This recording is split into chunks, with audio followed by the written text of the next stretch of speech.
것이죠.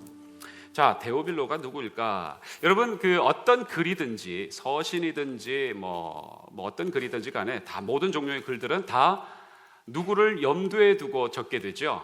독자가 있습니다. 그렇죠? 독자가 없이 적는다는 것은 그 공들여서 그런 수많은 그 힘을, 시간을 보내는데 독자가 없이 적는다. 그런 일은 아마 없을 것입니다. 그래 모든 그 글들은 다 독자가 있는 것이죠. 그리고 그 독자에게 그 쓰는 사람이, 저자가 굉장한 관심과 사랑을 갖는 것이 상식일 겁니다. 고발장이라든지 비난의 글을 작성하지 않는 이상은 분명히 받는 사람에게, 수신자에게 내가 너를 이렇게 생각한다라는 차원에서, 그것이 대중이라 할지라도 이렇게 내가 관심을 갖고 있다라는 차원에서 분명히 쓰게 될 것입니다. 그렇다면 성경도 마찬가지신 거죠. 성경도 분명히 하나님의 은혜 안에서 쓰여진 글이기 때문에 독자가 있고 그 다음에 독자를 향한 분명한 관심과 사랑이 성경에 있다는 것 우리가 분명히 알 수 있습니다. 그런데 그 독자가 누구냐? 큰 무리일 수도 있습니다. 이런 공동체일 수도 있습니다. 아니면 지역에 있는 어떤 사람들, 성도들이라고 할 수 있는 그분들이 될 수도 있고 여러 부분이 나올 수 있습니다. 그런데 성경에 보면 한 사람을 위해서 쓰여진 책이 나오는데 바로 그것이 오늘 본문에서 확인하셨듯이 사도행전이 그렇습니다. 한 사람의 이름을 거론하고 있습니다. 분명히 1장 1절에 보니까 데오빌로여라고 하면서 수신자의 이름을 거명하고 있죠. 자, 그런데 사실은 사도행전은 누가 기록했는지 여러분 잘 아시죠? 누가가 기록하였습니다. 사도행전의 28장과 여러분 누가가 사도행전만 적게 되지 않았죠. 무엇도 적었습니까? 여러분 아시다시피 누가복음도 있습니다. 그러면 누가복음 24장과 사도행전 28장 도합 52장이나 되는 긴 글이 오직 한 사람만을 위해서 적혔다라는 것, 상당한 의미가 있는 것이죠. 성경은 굉장히 중요한 책이고 위대한 글이라고 한다면, 그리고 그 글이 한 사람에게 집중되어 있다면 그 사람은 얼마나 지금 사랑받고 관심받는 사람이겠습니까? 그래서 이 신학자들이 이 사람이 누구냐 파헤치기 시작을 했다고 합니다. 도대체 데오빌로가 누구냐? 도대체 누구길래 이렇게 누가가 장장 52장에 해당되는 긴 글을 써서 그 사람에게 서신을 보내고 있느냐라는 것이죠. 그 사람의 이름은 누구라고요? 데오빌로. 데오빌로는 누구인가? 이렇게 파격적으로 중요한 사람 같은데, 근데 정작 데오빌로에 대해서는 아는 바가 없습니다. 데오빌로가 다른 성경에도 좀 나온다든지 이 사람이 어떤 인물이라는 어떤 정황적인 증거라든지 다른 기록들이 있으면 모르겠는데 없어요. 그 사람 이름만 나올 뿐입니다. 그러니 이름은 나오는데, 이렇게 중요한 인물로 나오는데 누군지 모르니 학자들이 여러 가지로 추측을 해대었습니다. 추측이 참으로 난무했습니다. 그래서 이런 추측도 있었다고 해요. 데오빌로는 그 당시에 로마 권력의 핵심 인물이었을 것이다. 그래서 누가가 생각할 때에 이 사람을 구워 삶으면, 소위 얘기하는 이 사람을 제대로 전도해서 하나님의 사람으로만 만들기만 한다면 정말 얼마나 우리가 유익을 얻을까, 이런 생각을 했다라고 얘기하는 것이죠. 아니나 다를까 데오빌로를 여러분 성경에 보면은 각하라고 부릅니다. 각하 그러지 않습니까? 여러분은 각하 그러면 누가 생각납니까? 돌아가신 전 박정희 대통령이 생각이 나실 겁니다. 그렇죠? 각하라고 부릅니다. 성경에 크라티스토스라고 각하라는 단어를 실제로 쓰고 있어요. 사도행전 24장 26절이나 24장 3절 또는 26장 25절을 보면 이 각하라는 단어를 근데 다른 사람에게도 쓰는데, 누구를 부를 때 이 각하라는 단어를 쓰냐면 총독 벨리스나 베스도를 부를 때도 각하라는 단어를 썼습니다. 그러니 이 사람은 분명히 유대 총독 수준 이상의 로마 권력자였을 것이다 라는 그런 생각들이 있었어요. 그래서 누가가 이렇게 길고 장황하게 쓴 이유는 어쨌든 데오빌로가 정말 한 자리 하는 인물이었으니까 이 사람을 잘 개종시키고 이 사람을 잘 설득하면 우리가 핍박받는 것을 좀 모면할 수 있지 않을까, 또 많은 사람들을 주께로 돌릴 수 있지 않을까라는 생각에서 누가가 데오빌로 각하에게 썼다라는 얘기들이 있는데, 그러나 근거는 없습니다. 실컷 얘기했는데 근거 없다니까 여러분이 힘 빠지시는 것 같은데, 누가복음 1장 4절에 보면 이런 말씀이 있어요. 이는 각하로 그 배운 바의 확실함을 알게 하려 함이로다라는 말이 있습니다. 정말 권력자에게 지금 정말 하나님의 말씀을 조심스럽게 전하는 사람이 당신이 배운 바를 확실하게 하기를 내가 원한다라고 얘기할 수가 없는 것이죠. 그래서 이 근거는 사실 없다라고 얘기합니다. 그러면 이렇게 생각하시는 분들도 계십니다. 데오빌로는 이방인이었는데 갓 개종한 사람이었다. 그런데 그 당시 로마 제국에서 일어나는 많은 박해와 어려움들, 수많은 세상적인 세속 반대 이론 때문에 흔들리는 사람이었다. 그래서 누가가 이 사람을 제대로 하나님 앞에 세우기 위해서 이렇게 긴 글을 쓴 것이다. 의사의 심정으로 길고 길게 쓴 것이다. 이렇게 주장하는 사람도 있어 왔습니다. 그런데 그것도 아닌 것 같습니다. 어떤 이론이라고 할까요? 어떤 또한 추측이 있냐면, 데오빌로라는 것은 모든 믿는 사람을 통칭하는 단어이다라는 그런 해석이 있습니다. 데오빌로라는 단어는요, 테오스와 필로스의 합성어이다 이 말이죠. 테오스는 뭡니까? 하나님이세요. 필로스는 뭐예요? 형제예요. 다시 얘기해서 테오스와 빌로스가 합성한 이 데오빌로라는 단어는 하나님의 형제들, 하나님의 사람들이라는 그 당시에 통칭하던 그러한 유명한 단어였다라고 설명하는 분들도 계십니다. 그래서 이 사도행전이 또는 누가복음이 역사서일 수도 있고 서신서일 수도 있는데, 어쨌든 문학적인 기법상 데오빌로라는 그러한 하나의 이름으로 통칭해서 부른 것이 아니겠는가 라는 얘기도 있는 거예요. 그러면 여러분이 한 가지 걸리겠죠. 아무리 통칭해도 그렇지 각하라는 말은 어떻게 해석할 겁니까? 그러면 각하라고 하려면 정말 높은 한 사람을 놓고 얘기를 해야 되는데, 이 무리를 얘기하면서 각하라고 얘기하면 그건 안 되지 않습니까? 라는 그런 생각들도 있을 수 있는데, 여러분 이 당시에 그런 상황과 정황을 봤을 때 이런 해석을, 이런 주장도 있더라고요. 무슨 얘기냐면, 각하라는 말은 한 사람을 얘기할 때 물론 쓰겠지만, 이 당시에 그리스도인들이 믿는 형제들끼리 서로 장난기 조금 섞여 있는 그런 의미를 가지고 서로 부르는 호칭이었기도 하다라는 그런 증거가 또 있습니다. 무슨 얘기냐면, 로마 제국에서 정말 핍박받으면서 오늘도 힘겹게 살아가는 그런 사람들 속에서 믿음 지키기가 정말 어떤 것보다도 어려운 그 상황 속에서 한 사람 믿는 사람을 봤을 때 그 사람은 너무너무 귀해 보여서 각하라고 불러주고도 남음이 있었더라라는 얘기인 것이죠.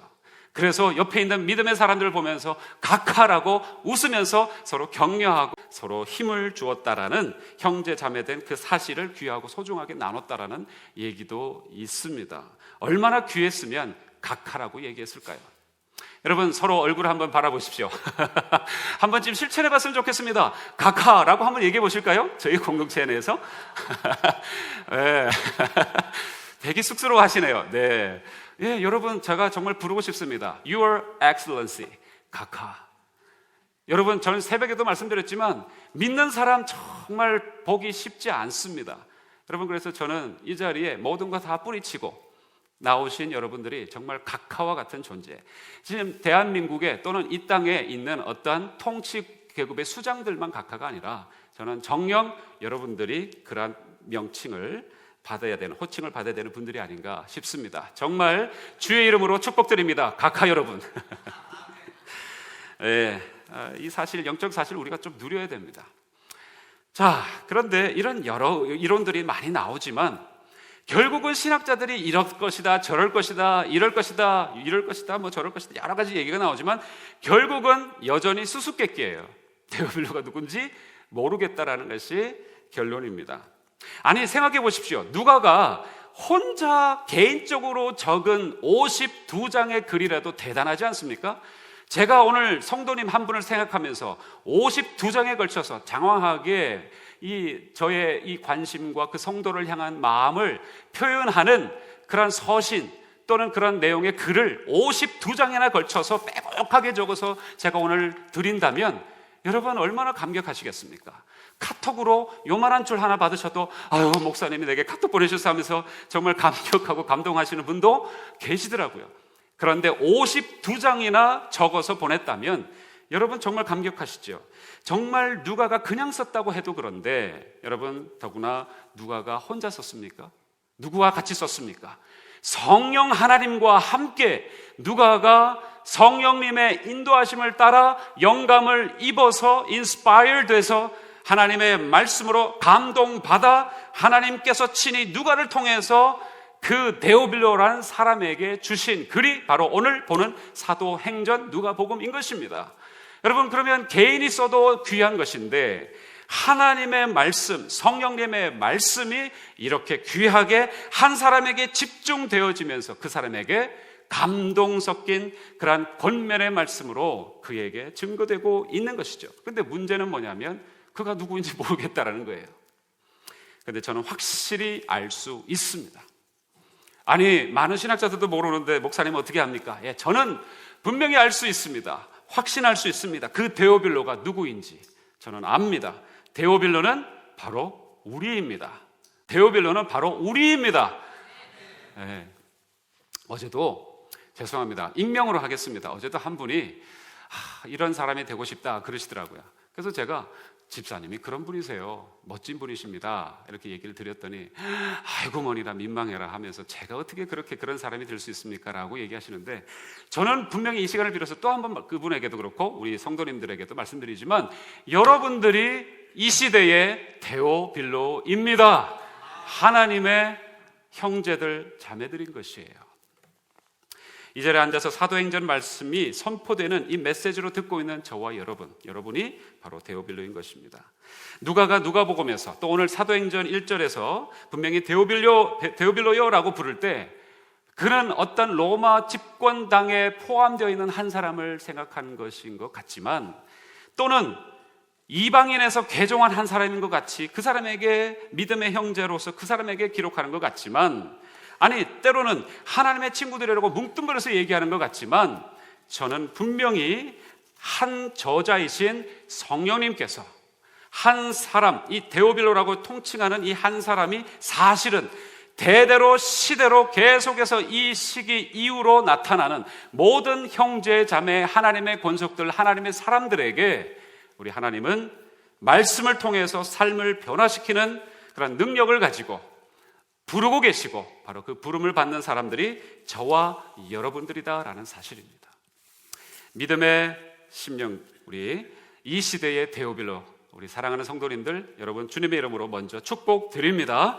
여러분 그래서요 우리 앞에 펼쳐져 있는 이 말씀은 2000년 전에 있었던 그런 한 사건만을 얘기하는 것이 아니라 오늘도 성령 하나님께서 저와 여러분을 통해서 분명히 이루고자 하시는 그 뜻을 하나님의 친구여라고 하시면서 주시는 하늘의 메시지인 줄로 믿습니다.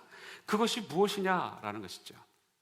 누가복음에 보니까 데오빌로요라고 얘기하면서 또 그렇게 시작을 합니다. 거기에 보니 데오빌로요라고 무엇을 얘기를 해주는데 그 뭐라고 얘기하시냐면 당신은 이 성경을 통해서 그 배운 바 확실함에 거하셔야 합니다라고 얘기를 해주십니다. 그 배운 바의 확실함을 분명히 다시 한번 확인받으십시오라고 이 누가는 데오빌로에게 얘기합니다. 그러면 그 누가복음에 나오는 이 배운 바라는 것은 무엇일까요? 원어적으로 봤을 때 카테케스테라는 단어가 나오는데 그 단어는 이것을 의미합니다. 그 배운 바는 무엇일까? 데오빌로가 도대체 무엇을 배웠을까? 그것은 바로 예수 그리스도셨습니다. 예수 그리스도가 누가가 얘기하고 데오빌로에게 지금 지적해주고 있는 그 배운 바라는 것은 바로 예수 그리스도 하나님을 얘기하고 있는 것입니다. 하나님은 우리에게 놀라운 사랑의 하나님으로 다가오셨죠. 그리고 우리를 구원하시고 그리고 정의와 이 땅의 평화를 화평을 증거하시고자 또 하나님의 나라를 실현하시고자 우리 그 아들을 이 땅에 친히 보내셨습니다. 그 아들이 바로 예수 그리스도이십니다.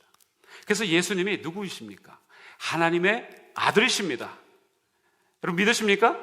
예수 그리스도는 하나님의 아들이십니다. 그리고 그분 안에 소망이 있습니다. 그리고 그분을 통해서만 우리의 모든 삶의 문제가 해결되는 줄로 믿습니다. 여러분, 구세주십니다. 그런데 이 분명한 복음을, 예수 그리스도를 선포했지만 그 당시에도 그렇고 요즘도 그렇고 사람들은 얄팍한 이성으로 자신이 경험한 그 편협함 안에서 예수 그리스도를 제한하고 있다는 것이 문제라는 것이죠. 아무리 우리가 이성을 발동을 하고 우리의 지성을 활용한다 할지라도 그것은 죄로 오염된 이성과 지성과 판단이에요. 그래서 그것을 모르면서 의심하기도 하고 예수 그리스도의 그 확신 가운데 서지 못하는 수많은 우리의 인생들의 모습을 보게 됩니다. 어떻게 하나님이 인간이 될 수 있을까? 또는 어떻게 하나님이 동정녀 탄생을 할 수 있을까? 부활이 과연 사실일까? 하나님이 정말 십자가에서 달려 돌아가 죽으셨을까? 이러한 여러 가지 자신의 인생 속에서는 이해할 수 없는 그러한 오염된 지성과 판단 속에서, 편협함 속에서 이 사실을 무시하고 있는 인간의 실존을 보게 되는 것입니다. 여러분, 너무나 많은 사람들이 그것은 그런 것이야라고 치부할 뿐만 아니라 심지어 이 자리에 와 있는 저와 여러분조차도 때로는 예수 그리스도에 대해서 들었음에도 불구하고 확신 가운데 서지 못하는 우리의 모습을 때로는 보게 됩니다. 확신이 없어요. 내가 경험한 일이 아닌데 라고 생각하는 것입니다. 내 이성과 합리성이 동의하지 않습니다 라고 얘기하는 것입니다. 내 눈이 본 일이 아닌데 라고 얘기합니다. 여러분, 그래서 이렇게 얘기도 제가 드릴 수 있는 것 같아요. 연속극만큼도 믿지 않는다라는 그런 얘기를 아쉽지만 드릴 수도 있는 것 같습니다. 영화만큼도 믿지 않아요. 여러분, 인터스텔라라고 얼마 전에 미국에서도 그렇고 한국이 더 흥행을 했죠. 그래서 한 영화가 나타났는데 그 영화를 뭐 남녀노소 할 것 없이 많은 사람들이 영화관에 가서 보았다고 합니다. 특별히 한국에서 오히려 대박, 소위 얘기하는 대박을 냈다고 하는데 그 이유는 아이들에게 과학 상식을 제대로 이미지로 그려주는 그런 얼마 안 되는 영화 중에 하나다 해서 이제 많이들 가서 보았다고 하죠.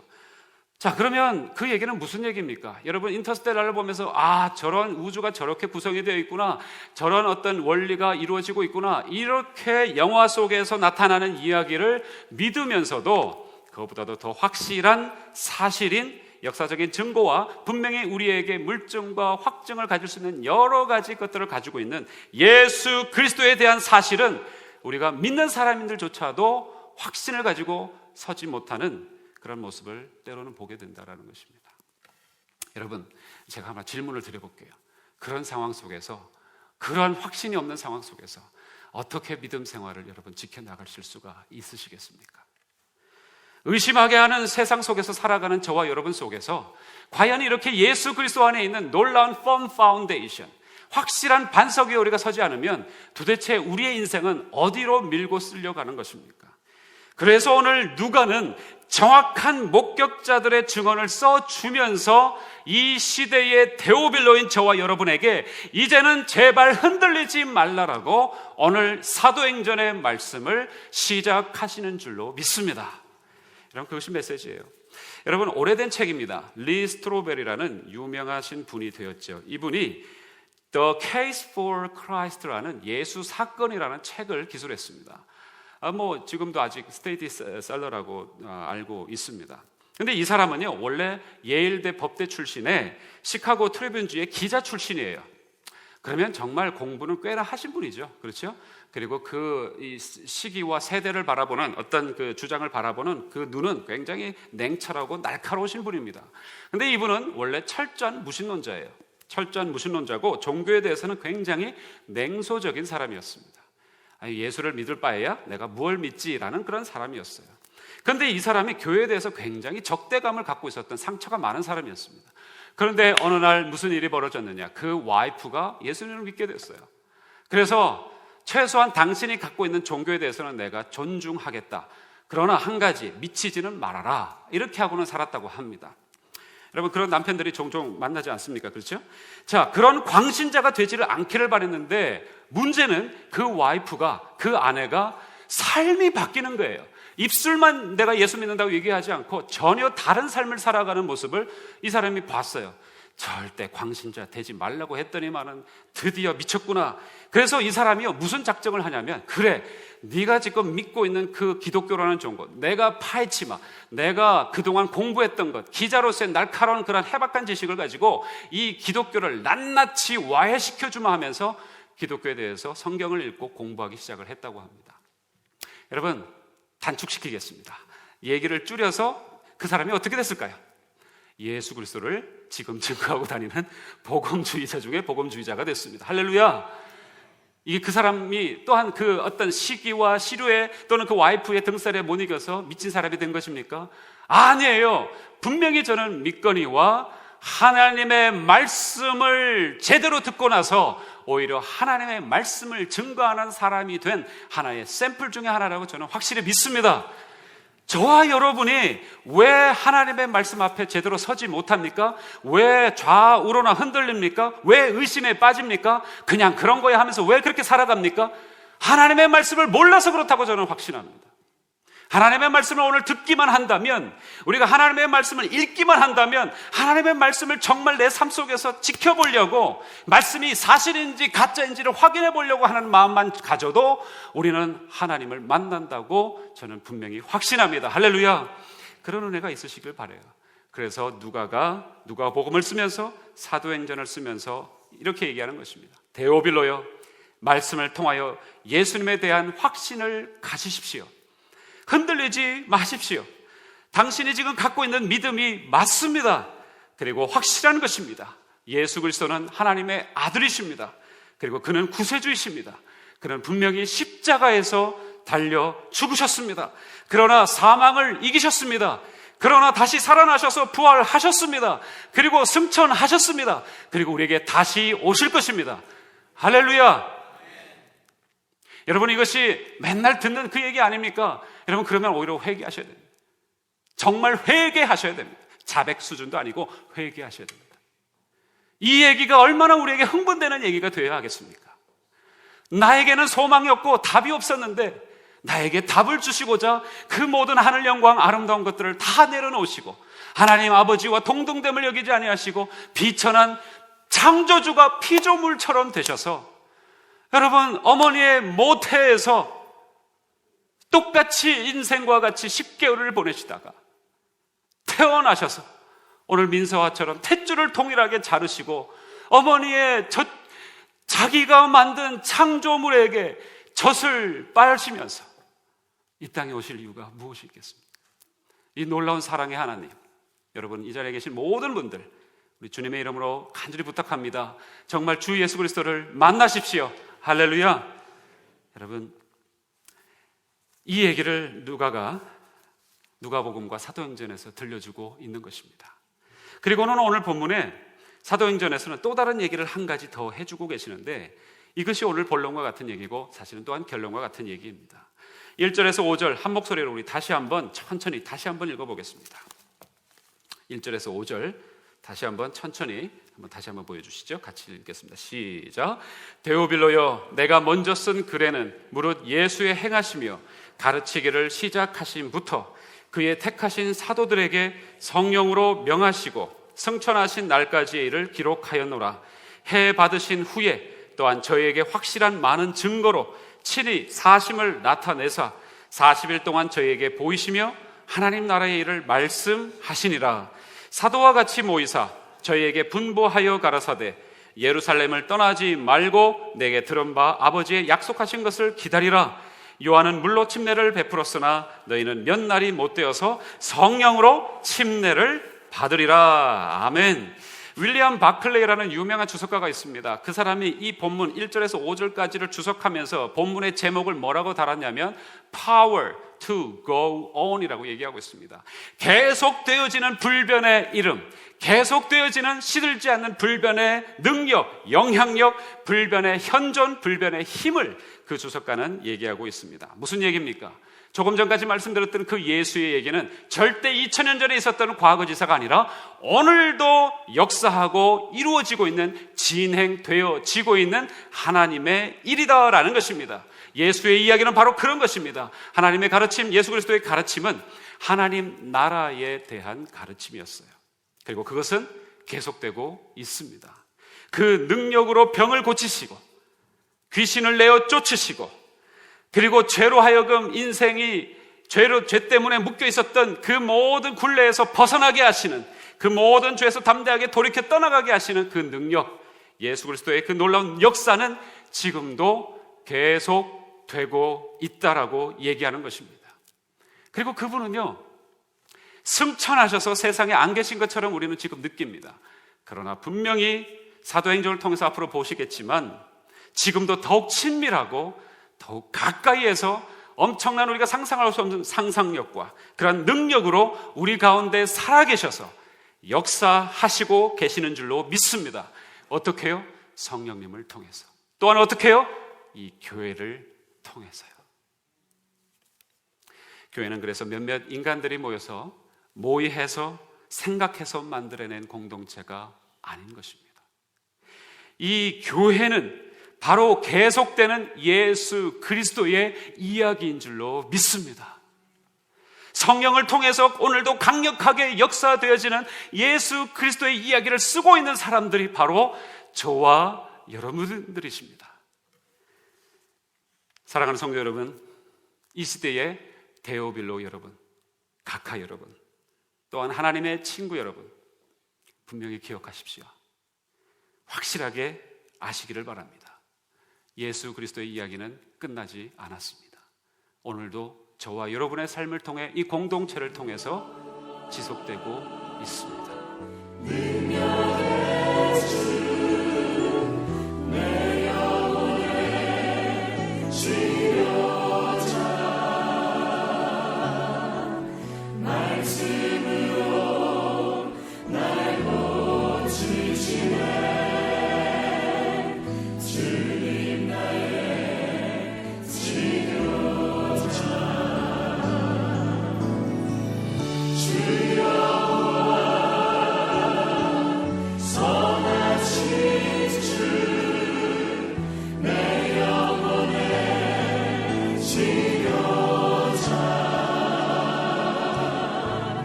말씀으로